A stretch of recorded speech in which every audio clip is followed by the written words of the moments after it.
Olá a todos os participantes do 8º Seminário Internacional de Literatura e Cinema de Resistência.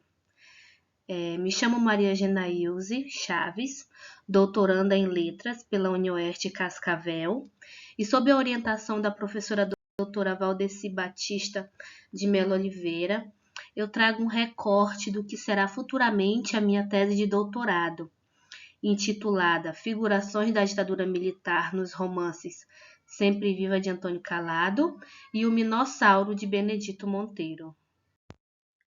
Esta comunicação consiste numa análise comparatista sobre as figurações plasmadas nos romances Sempre Viva de Antônio Calado e O Minossauro de Benedito Monteiro, a respeito da ditadura militar acontecida no Brasil entre 1964 e 1985.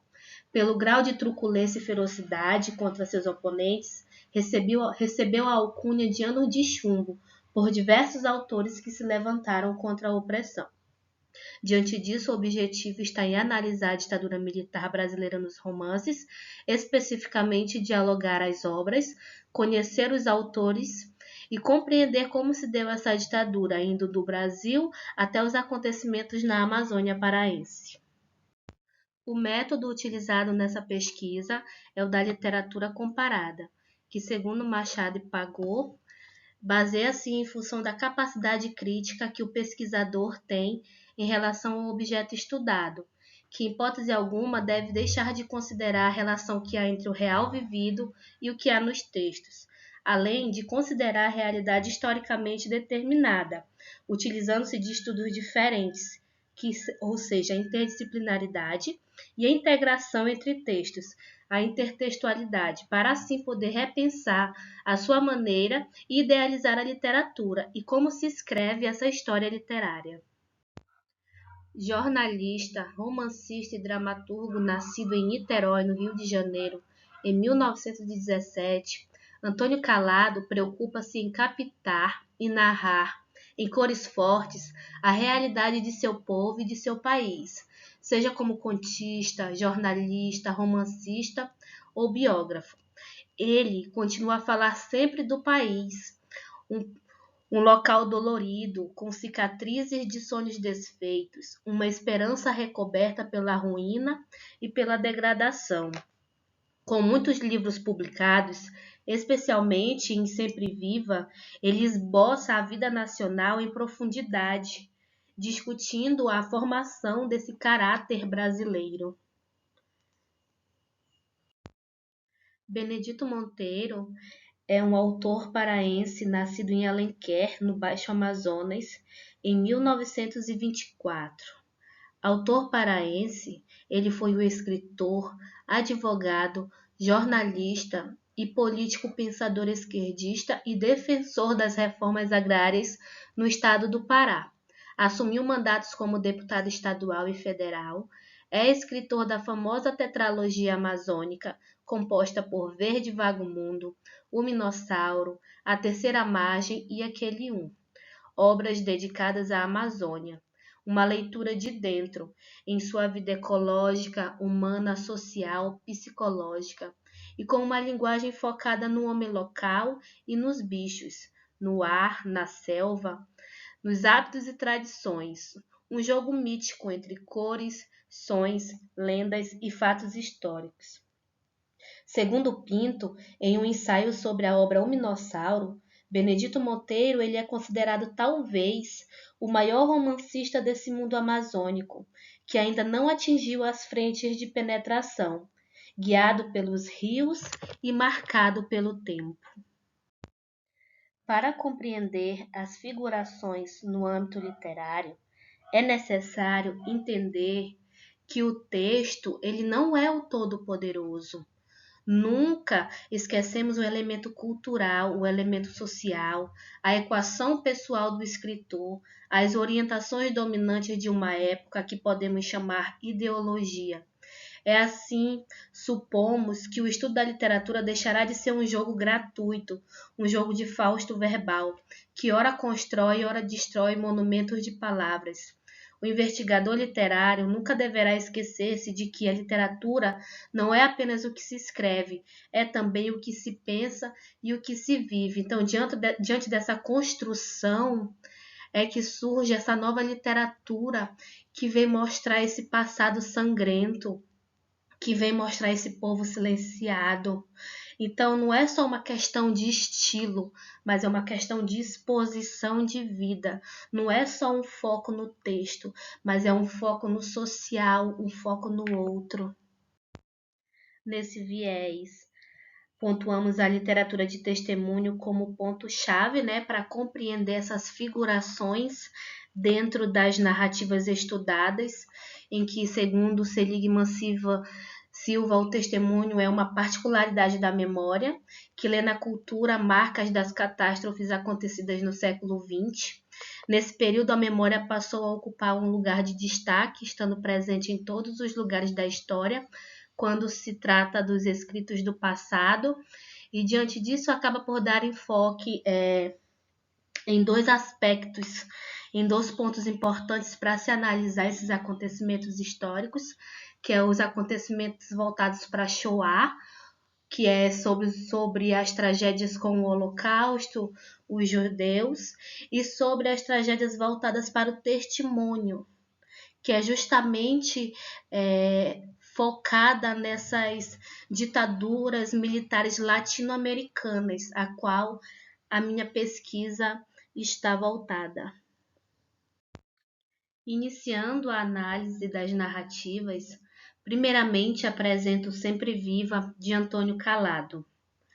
Trata-se de um romance que narra a vida de Quinho, um exilado político que volta ao Brasil clandestinamente com a tarefa de justiceira de desvendar a identidade dos responsáveis pela tortura e assassinato da sua mulher durante a ditadura militar no Brasil. Um romance que foi escrito em 1981 e tem uma temática-chave, que é justamente os anos de chumbo. E aí, para elencar o que disse, né, trago a seguinte citação. O mal, pensou Quinho ao sair, foi ter deixado correrem assim as horas do dia, ao ouvir Pepe e a olhar a palma da própria mão, quando se aproximou mais do portão, onde de pronto percebeu, nervoso, soldados brasileiros, que não via há tantos anos. Pior ainda do que seu pesadelo de ainda pouco, a árida terra do Brasil o recebia ao cabo de 10 anos, com um crepúsculo exagerado de tão sangrento, composto de propósito, devia ser com o sangue a redimir de Lucinda. Essa citação nos mostra uma distensão política, uma exposição do que ocorria no Brasil durante os anos de chumbo, uma história de vingança que pela investigação afigura a vida dos presos políticos e também dos refugiados, expondo esse cenário político-cultural brasileiro por meio do teor testemunhal. Nesta segunda citação, eu trago o momento em que a esposa de Quinho é assassinada em seus braços. Na tela do cinema, alheias ao ronronar do narrador, desenrolavam-se com estoica urbanidade as imagens de Marimbande quando, num golpe seco, numa cena bronca diante Marimbande, entre as cadeiras, Lucinda foi arrancada do seu lado, e, no meio do rebuliço, na área da detenção em progresso. Polícia, polícia! Houve a ligeira pressão de adeus dos dedos de Lucinda no seu braço. O toque leve, que só podia querer dizer que era adeus. Esse enlaço descarnado de Sempre Viva apresenta uma estratégia própria de Calado. O tema da ditadura, a idealização de um herói que volta em busca de vingança pela amada. Uma narrativa assim mais simbólica, com tratamentos estéticos, com uma superposição de camadas de sentido, né? Visível pela enunciação. Uma composição assim mais estética, narrativa, que resgata nos leitores múltiplos sentidos de compreender a história, e o que ocorria nesse passado, considerando-se assim os atos narrados. Dialogando por meio da temática da ditadura militar, agora apresento a obra O Minossauro, de Benedito Monteiro, que também, alegoricamente, esboça esse momento histórico brasileiro em sua narrativa. A obra O Minossauro foi publicada em 1975. É o segundo livro de Benedito Monteiro a compor a tetralogia amazônica. Com uma estrutura romanesca, pauta-se nas composições modernistas, em que se constitui por vários gêneros, uma estrutura antropofágica, que foge dos padrões europeus, constituída de romances, contos, poesias, cartas, canções, uma encruzilhada intertextual que enaltece a criatividade artística de Monteiro. Para evidenciar essa narrativa e a temática aqui analisada e dialogada, nesse caso a ditadura militar, trago o seguinte trecho. Era também uma promessa, deixe que eu lhe conte, um descargo de consciência.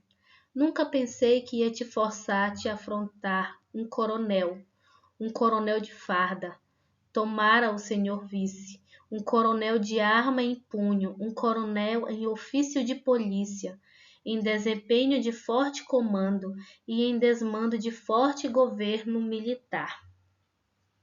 Esse trecho, ele reverbera um diálogo do protagonista Miguel dos Prazeres, um nativo, em confrontar os coronéis que estavam aqui na Amazônia durante a ditadura militar. Essa é uma obra que, de maneira geral, reflete desde o verde amazônico a temas como a ditadura, especificamente os acontecimentos aqui na Amazônia, com o olhar do nativo e do não nativo sobre esses acontecimentos. Uma pluralidade de formas textuais que evidenciam conflitos psicológicos, lutas de classe, opressão militar e política. Um jogo de palavras que, assim como em Calado, enfatizam o histórico, o social, o psicológico e o artístico, dentro de uma linguagem multifacetada do homem, do bicho e das águas brasileiras. No segundo trecho, o senhor pensa que passar por morto é coisa divertida? Passo, sim, senhor, mas por necessidade. Das pessoas do meu conhecimento, poucas sabem que ainda existo. Para muitos, minha existência é de encantes. Depois dos fogos, virei cinza, raiz queimada, sapo cururu que come fogo, planta agreste, boto tucuxi para uns e boto encarnado para outros. O senhor acha que eu existo? Assim mesmo, sem ter identidade, sem escrever o meu nome, sem figurar em letras, o senhor acha que é mesmo uma existência? Às vezes, quero voltar a morar nas cidades que eu conheço. Bom, nesse segundo trecho, alegoricamente, o personagem Miguel, ele representa a resistência às leis de uma política de repressão engendrada pelo governo da ditadura militar brasileira.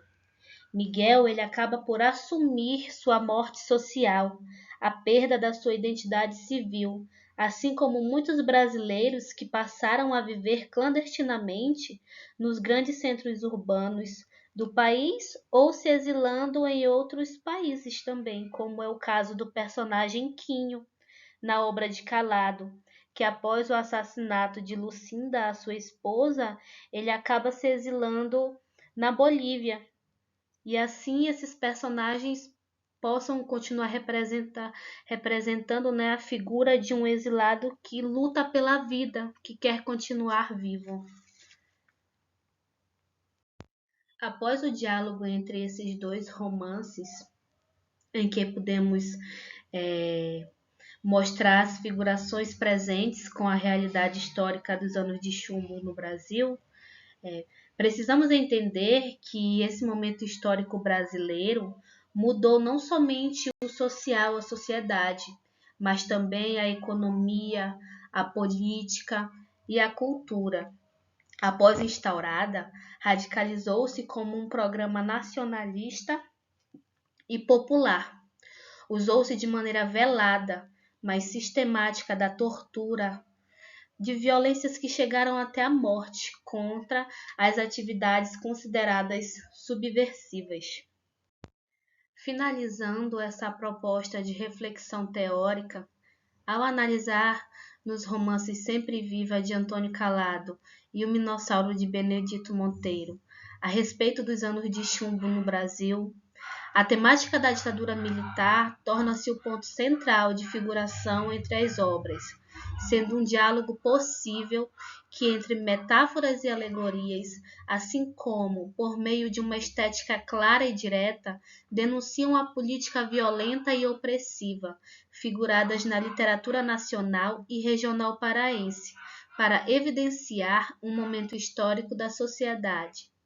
A literatura de testemunho marca esses textos por mostrar a experiência traumática nos personagens e, concomitante a isso, gera também a descrição da dor e dos sentimentos que são imprimidos ao corpo.